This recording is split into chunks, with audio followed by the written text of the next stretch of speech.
ঘটনা হচ্ছে আমার 7 বছরের ফ্রি ফায়ার ক্যারিয়ারে লাস্ট 4 মাস ধরে আমি ফ্রি ফায়ার গেমটা নিয়ে সত্যি অনেক সিরিয়াস ছিলাম।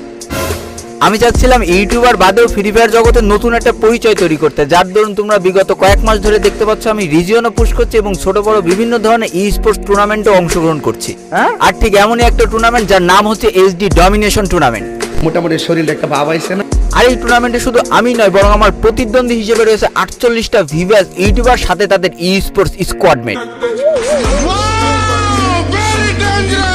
তাহলে এটা যে শুধুমাত্র একটা টুর্নামেন্ট তা নয়, এটা বরং এখন ইজ্জতের লড়াই হয়ে গেছে এবং নিজের অস্তিত্বকে জানান দেওয়ার সময় এসেছে।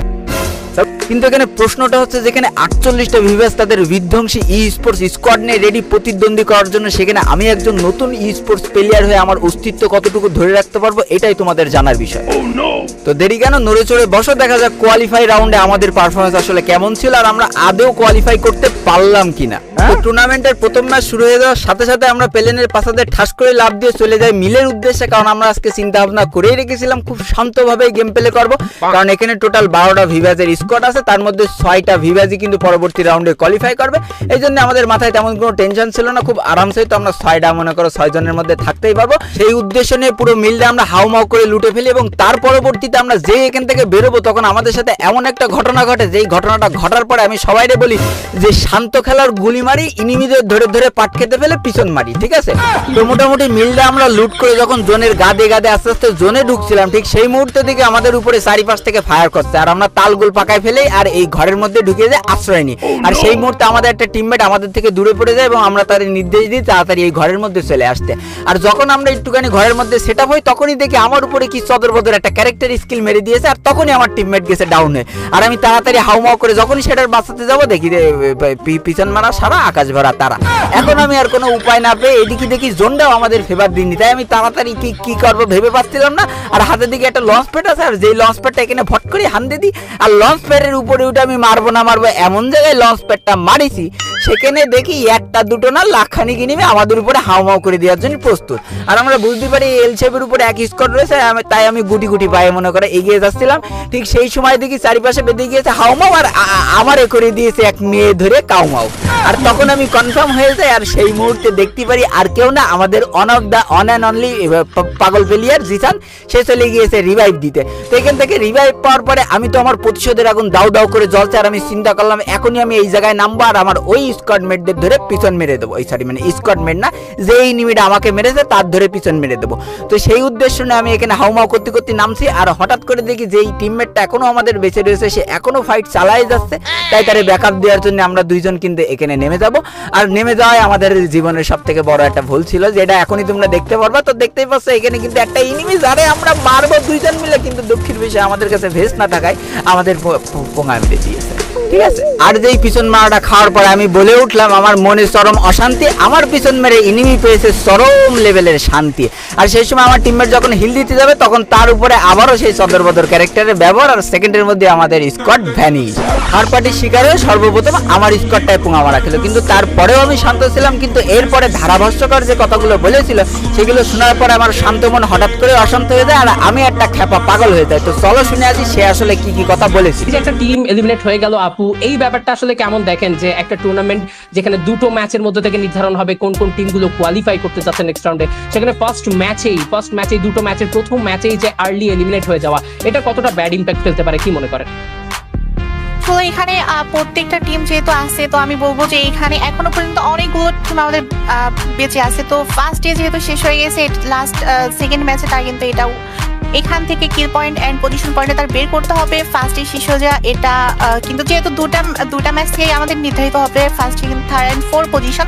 তো সেক্ষেত্রে কিন্তু এখানে তার মানে অনেক বড় এক পিছনে চলে আসার ব্যাপারটা কিন্তু আমরা বলতে পারি যে সেকেন্ড ম্যাচে তার কিন্তু অনেক ভালো পারফরমেন্স করতে হবে এন্ড সে যদি সেটাও করতে না পারে তাহলে তো এখানে একদমই একটা বিপজ্জনক মুহূর্ত সৃষ্টি হয়ে যাবে। আমি বিশ্বাস করি না, আমি বিশ্বাস করি না, আমি বিশ্বাস করি না। আর কথা শোনার পরে দ্বিতীয় ম্যাচ যখন আমাদের শুরু হয়েছিল তখন আমি আমার স্কোয়াডমেটদের একটাই কথা বলেছিলাম যে এই ম্যাচে তোমরা কি করবে আমি জানি না, কিন্তু তোমাদের সামনে যে স্কোয়াডটা এসে পড়বে তারা যেন দ্বিতীয়বার তোমাদের সামনে পড়তে না চায় সেইভাবে নিজের খেলাটা প্রতিফলন করো। তো সর্বপ্রথম আমরা চলে যেতে চেয়েছিলাম যে মথ হাউস, ওখান থেকে ভালো করে একটা লুট করে মারামারি করতে আসবো, কিন্তু সেই টাইমে আমরা ভাই চরম একটা ভুল করে ফেলি, কারণ এখানে ভাই কয়েক লাখ স্কোয়াড নাম ছিল। আর তখন ভাই আমি যেই কাজটা করি নিজের ফুটকি ঘুরে মনে করে দৌড়মারি, আর আমার স্কোয়াডমেটটা আস্তে আস্তে মথ হাউসের দিকে যেতে শুরু করে। আর সেই টাইমে ভাই আমার স্কোয়াডমেটটা যে আসলে কি করেছিল সেটা ধারাভাষ্যকারের মুখ থেকে শোনো। স্নাইপার গুলো এই জায়গা থেকে খুঁজে পাওয়াটাও একটা ব্যাপক একটা চিন্তার ব্যাপার হয়ে যাবে তাদের জন্য। 2F লল গেমার এই মুহূর্তে একটা নক অলরেডি করে নিয়েছেন, কিলটাকে কনফার্ম করে ফেলা হবে। পাখি গেমিং এর এগেইনস্টে ফাইট করছে, যে পাখি গেমিং লাস্ট ম্যাচে কিন্তু দুর্দান্ত ডমিনেট করেছে, যদিও বা বুইয়া করতে পারিনি কিংবা সেভাবে আসলে টপ 3 এর মধ্যে যেতে পারিনি, তবে লাস্টলি ট্রাইটা তো ভালো করেছে। পাখি গেমিং এর এগেইনস্টে এই মুহূর্তে ফাইট, যেখানে আমরা দেখতে পারবো এসটিআর মাহিন এবং গুন্ডা মিলে একটি করে দুটো কিল যুক্ত করেছে। গেমার গ্রুজি, তার কাছে রয়েছে একটা ট্রিটমেন্ট স্নাইপার, এবং এই ট্রিটমেন্ট স্নাইপার থেকে নক নেওয়া গেলে কিন্তু ব্যাপারটা একটা বেশ মজার হতে পারে। এবং গেমার গুরুজি তিনি কিন্তু শর্টে ঢুকছেন, ড্যামেজ ডিল করবেন, বাট জিজি গুন্ডা 11 লাস্টলি নকটা করতে সক্ষম।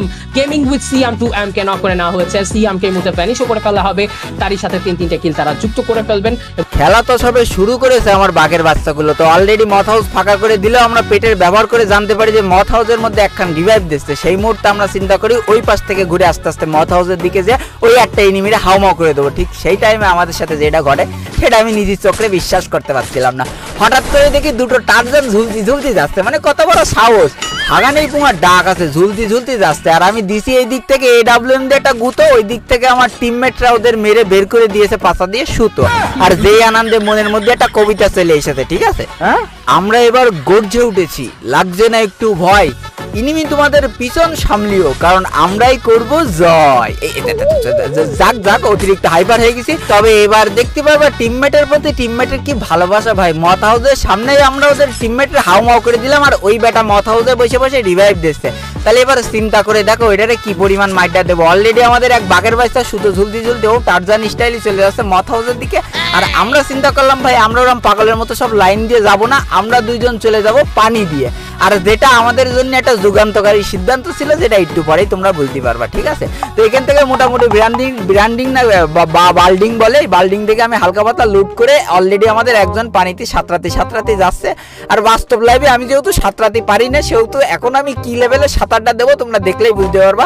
তো হঠাৎ করে আমি পানিতে লাফ দিয়ে হালকা পাতলা সাঁতার কাটছিলাম, ঠিক সেই মুহূর্তে জানতে পারি আমার এক বাঘের বাচ্চা ওখানে চলে যায়, অলরেডি যে রিভাইভ দিয়েছে তার পাশে একটা কামড় মেরেছে, আর সে ভয়তে 2 তলায় উঠে রিভাইভ না মানে ব্যাকআপ নিয়েছে।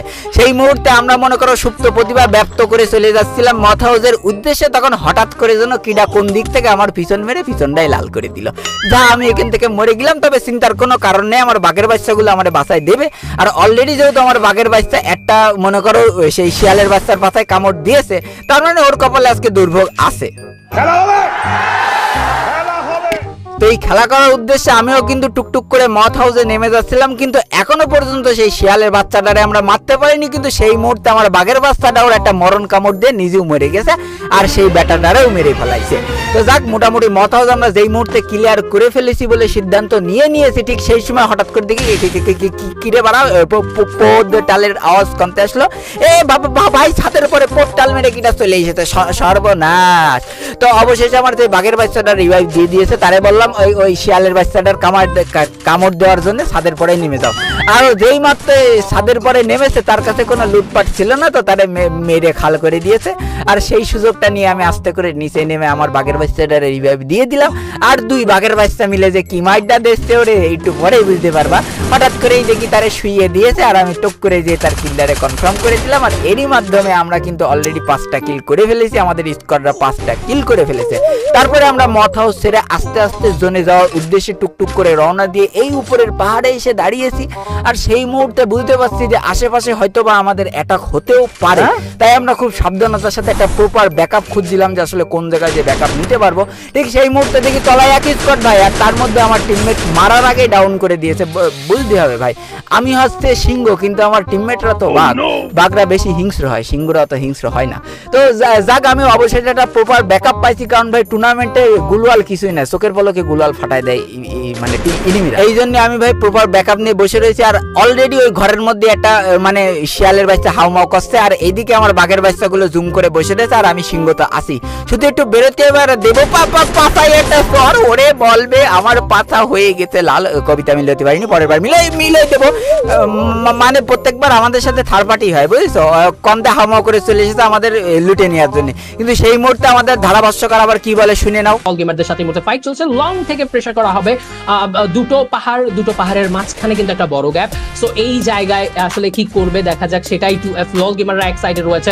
হার্ড কাভারের ঘাটতি, আসলে নিজেদের সামনে আসলে কোনো একটা প্রপার ব্যারিয়ার নেই। সো যে কোনো সাইড থেকে একদিকে ফাইট করছি, অন্য দিক থেকে কোনো একটা টিম যদি এসে ড্যামেজ ডেলিভার করা শুরু করে, সেখানে কিন্তু ওয়ালও খুব একটা ভালো হবে না, ওয়াল থেকেও ভালো একটা কাভার পাবে না, নাজুক হয়ে যেতে পারে। সেক্ষেত্রে একটা ঘর থাকলে কিংবা আশপাশে কোনো একটা হার্ড কাভার থাকলে ব্যাপারটা ইজি হতে পারে নিজেদের জন্য। সেটা উচিত লল গেমারদের সেটা মেক শিওর করা। ধারাভাষ্যকার মনে করেছিল আমাদের কাছে প্রপার কোনো ব্যাকআপ নেই, কিন্তু আমরা একটা গাছ যে ঢাল হিসেবে ব্যবহার করে তার পিছনে 4 জন মিলে হামলায় থাকতে পারি, সেটা হয়তো তারা বুঝতে পারিনি। তো ঘটনা আছে ওই যে দুরিদার আমি কভার দিচ্ছি, আর সেই সময় আমি ওই স্কালা মেরে দেয়, আর আমি আমার টিমমেটের ব্যাকআপ দেওয়ার জন্য কিন্তু এখানে গুলওয়াল বসাই দিই। তারপরে 2 জন মিলে গাছের আপডালে চলে আসে, আর আমাদের বাকি 2 জন কিন্তু তলায় ফাইট করছে। আর যেই মুহূর্তে আমি আবারও দেখতে পারি আবারও কিন্তু এখানে একটা স্কালের ব্যবহার, আমি সাথে সাথে আবারও গুলওয়াল বসাই দিই, যাতে আমার টিমমেটের একটা চুলও না ছিটতে পারে, বাল তো দূরেই থাকে। তো ঘটনা আছে অলরেডি আমরা সেভ হয়ে গিয়েছে, আর ততক্ষণে তলার স্কোয়াডটারে কিন্তু এবার দেবে হাউমাউ করে। আর যেহেতু দুটো স্কেলার শেষ হয়ে গিয়েছে, সেহেতু আমরা এখানে গুলওয়াল মেরে এবার কিন্তু কভার নিতে পারি। এটাই হচ্ছে গেম প্লে করার সিস্টেম, কারণ ভাই টুর্নামেন্টে একটা দুটো গুলওয়াল ফাটানো কোনো এনিমিদের কাছে ব্যাপার না। তো ঘটনা আছে এবার আমরা উপর থেকে দেখো কি স্টাইলে কভার দেবো, 2 জন মিলে এমসিসি দিয়ে বসে ওইটার হান্দায় দিচ্ছে, আর ও বলছে ওরে বাবা রে বাবা এ চারিপাশে কি না দেবো পাতার তুলে সাল, ও বলবে ওরে বাবারে উপরে রয়েছে আমাদেরও করার বল। এই এটা সারি হাইপার হয়ে গেছে। তো ঘটনা আছে নিচের এনিমিটারও হাউমাউ করে দিয়েছে, এবার যেটার পালা সেটা হচ্ছে সামনের গুলো দেখার। তবে দুঃখের বিষয় সামনের দ্বারা আবার কোন থার্ড পার্টি এসে হান্দায় দিয়েছে, কপিন হয়ে গিয়েছে। তো এবার আমাদের বড় চ্যালেঞ্জ জোনে যাওয়া, আমরা অলরেডি কিন্তু জোনে চলে এসেছি, আর টোটাল কিল প্রায় 8-9টা হয়ে গেছে আমার স্কোয়াডমেটদের। আর এইদিকে আমার হাতে চলে এসেছে ডাবল AWM, অর্থাৎ তোমরা এখন বিটুকের ছোট ভাই সিটুকের একটা খেলা দেখতে চলেছে। আর আমাদের সামনে কিন্তু এক স্কোয়াড রয়েছে, গণহারে তাদের উপর ড্যামেজ দিচ্ছে, কিন্তু দুঃখের বিষয় আমি যেহেতু বিটুকের ছোট ভাই সিটুকের তো সেহেতু ড্যামেজ লাগাতে পারছি না। কিন্তু এইবার ফাঁকা মাঠে পড়েছে, এইবারে দিছি এর 120 একটা ড্যামেজ। সেই মুহূর্তে বেটা বাবারে পাতার কাপড় মাথায় তুলে ঘরের মধ্যে দৌড়, বাবারে বাবা নিজের ইজ্জত সামলায় দৌড় বেড়েছে। তখন দেখি SRBDর স্কোয়াড আমাদের পিছন থেকে থার্ড পার্টি করতে এসেছে। কত বড় সাহস, দেশে পিছনে মেরে লাল। ও বলেছে ওরে বাবারে টুয়েব গেমারের স্কোয়াডমেট তো খুবই পারার বল। যাক সেটা তো বড় কথা নাই, কিন্তু এখনো পর্যন্ত আমার স্কোয়াডমেটদের 10টা কিল হয়ে গেলেও আমি কিন্তু 0 কিল করে বসে রয়েছি। আর আমি যে কেন 0 কিল করেছি সেটা একটু পরেই তোমরা ভাষ্যকারের মুখ থেকে শুনতে পারবে। আমি নিজের প্রশংসা নিজে করবো না, ভাষ্যকারের মুখ থেকে তোমরা শুনে নাও। দেখতে পাচ্ছি 2 জন ইনফ্লুয়েন্সার যাদের টিমমেটরা কিন্তু অসাধারণ ব্যাকআপ প্রোভাইড করলেও তারা কোনো কিল করছে না। তারা হয়তো ভাবছে যে কেবল কোয়ালিফায়ার স্টেজ, তোমরা কিল অ্যাড করো, আমি কিছুটা পরবর্তীতে বা নেক্সট রাউন্ডগুলো থেকে আমি আমার ডমিনেশন শো করবো, এখন একটু ক্যাজুয়ালি পারফর্ম করা যেতেই পারে। সো সে তেমনটাই করছে প্রবাবলি। এবং এইটাই হচ্ছে আসল কারণ, যেহেতু এটা কোয়ালিফাই রাউন্ড সবে মাত্র, আমি চাচ্ছিলাম আমার স্কোয়াডমেটদের কিল দিতে, আমি একটু কিল কম করি। আর সেই মুহূর্তে এক স্কোয়াড ভাই জোনের ভিতরে ঢুকছিল, ওদের কত বড় সাহস। এবার তো একটু আমার এই স্কোয়াডমেটদের কভার দিতেই হবে, কিন্তু ঘটনা হচ্ছে কিল আসলে করতে পারছি না, কারণ আমি ভাই চোর নিয়ে গেম প্লে করলে একটা আলাদা ব্যাপার, স্কোয়াডমেটটা চোর হলেই কিল চুরি করে সেটা আলাদা ব্যাপার, কিন্তু আমার স্কোয়াডমেটটা চোর না ভাই, ওরা ডাইরেক্ট ডাকাত। ভাই এতগুলো ড্যামেজ দিচ্ছে কিন্তু কোনো কিল পাচ্ছি না, আমার স্কোয়াডমেটটা যে জিরাম পাচ্ছে মনে করে 100 দিচ্ছে। আর এই টাইমে কিন্তু আমাদের একটা 4 vs 4 সিচুয়েশন হয়ে যায়, আমাদের সামনে পুরো এক স্কোয়াড থাকে আর আমরা এক স্কোয়াড। যেই মুহূর্তে আমাদের দুটো টিমমেট কিন্তু ডাউন হয়ে যায়, আর তখন আমি চিন্তা করি হিল দিই, আর আমি এই দিক থেকে কভার দিই, আর সেই মুহূর্তে আমাদের উপরে রাশ করে দেয়। আর এখন এখানে একটা হেভি লেভেলের ফাইট হয়, আর যেই ফাইটটা তোমরা একটু পরেই যেই ভাষ্যকর তার মুখ থেকে এনজয় করতে পারবা। খালি দেখো যে আমাদের সাথে কি হয়, আমাদের 2 জনেরই কিন্তু ডাউন করে ফেলায়, আর চারিদিক থেকে আমাদের উপরে ফাইট চলছিল, পুরো অমানসিক ফাইট।